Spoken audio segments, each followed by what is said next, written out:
Hey guys, today on Bleeding Edge TV, we're going to do a comparison between the last generation Kindle and the brand new, updated Kindle 2011. Stay tuned.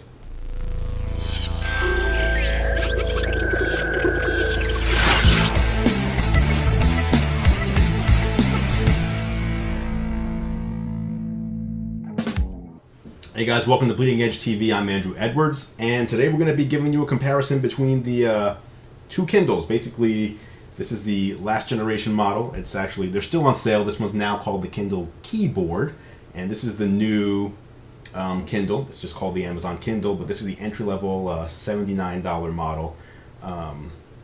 There's some differences. There's some key differences actually between the two. Obviously, this one is very inexpensive at $79 compared to what this was going for last generation. This has a new price as well, and we're going to go into all the differences, all the changes, and all the things that we found interesting.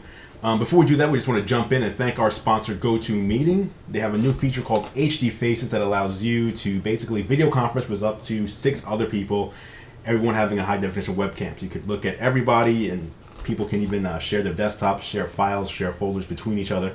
It's actually really cool. Go to GoToMeeting.com, click on free trial, use the promo code podcast, and you'll get a free 30-day trial to check it out. Again, desktop sharing and communicating with 6 other people, webcam. It's great. We love it.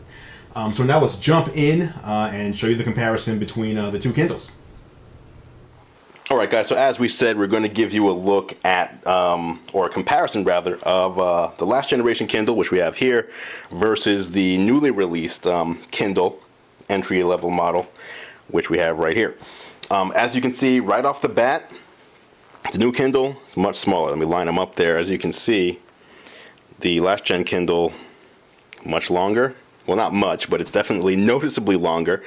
The screen is the same size. I don't know if you can tell that from the casing. Kind of throws off the eye, but the screens are the same. But the new one has no keyboard. So the last one has a keyboard. You can do typing if you need to search for anything. You just pull the keyboard, or don't even need to pull it up. It's just there, and you just do your typing there. You have the forward and back buttons on both sides of the display, and then along back, stereo speakers. So you got 2 speakers on the back, which will allow you to listen to music or to listen to audiobooks or to have books read aloud to you. Whereas on the newer Kindle, no speakers. No speakers at all. It's an introductory model, and along with the newer releases of the Kindle Touch and the Fire, Amazon's releasing this new one it's just smaller and lighter. Turn them sideways. You can even see that new one here. It's a little thinner as well. It's thinner. It's definitely lighter. So no keyboard. Move that up there. No keyboard on a newer model. It's smaller, it's lighter, it fits better in the hand. But you are losing 3G. There's no 3G model available on this. And again, you're losing the keyboard, you're losing the speakers. No speakers, but if you have no need for audiobooks and no need to have books read to you or to listen to music at the same time, you're not going to be missing the speakers. If you don't make a bunch of annotations on your Kindle and you don't, aren't doing a lot of searching in the Kindle store, you're fine there without a keyboard either. You can bring up an on-screen keyboard on this, but once you bring it up, you're going to have to be like moving this around to get to it's going to be an on-screen software keyboard. A little more annoying to use than the quick type with the thumbs, but for the rare occasions that you would need a keyboard, this is a great value because this Kindle runs for $79. So the new Kindle is the first Kindle that sells for under $100. Amazon still has this one for sale, $99 for the last gen model with a keyboard if you want it, or you can go with $79, save yourself $20, and get a newer, smaller, lighter version of the Kindle. That's pretty much it for the comparison. There's not really much more to these devices, especially if you've used a Kindle before. The e-ink displays are pretty similar, but let me see if I can actually power this on in the meantime.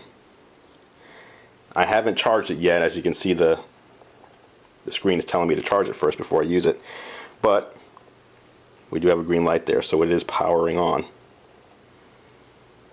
So we'll let that power on for a moment.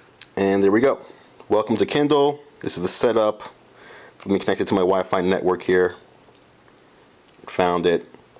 I'll go ahead and choose, I actually want a different network, so go ahead and rescan.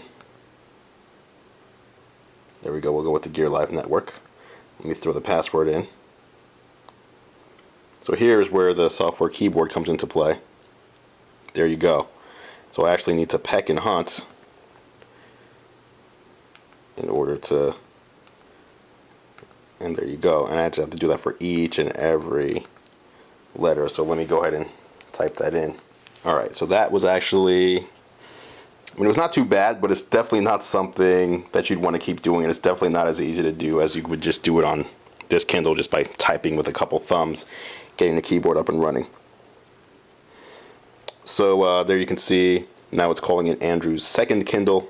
The last Gen 1, Andru's Kindle. So yes, I want to use the account that's registered to me, so I'll go ahead and tell it to do that. Setup is now complete. I can shop in the Kindle store, I can learn more. Let's just see what happens if I say learn more.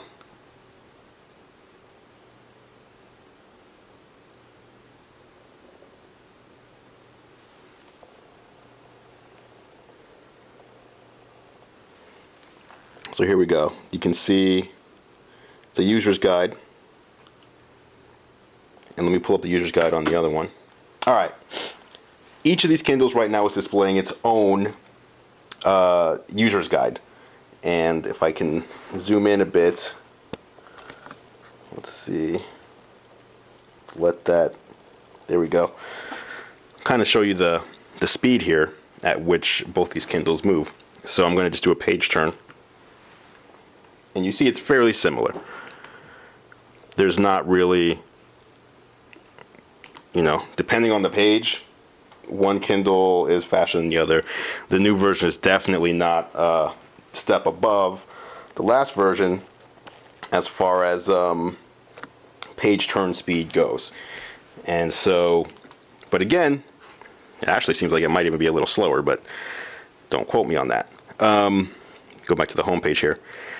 The new Kindle isn't meant to be a real, big differentiator. This is definitely just an entry-level Kindle model meant to be inexpensive, cheap. I guess those words mean the same thing, but it's your entry level. The Kindle Touch and the Kindle Fire are going to be this generation's big Kindle releases. This one just lets you get into the Kindle ecosystem for $80, which is the cheapest Kindle ever put on sale. That's it for the comparison for now. We'll report back with anything else we find, but until next time, I'm Andru Edwards. Stay tuned for more tech news through the eyes of GearLive.com.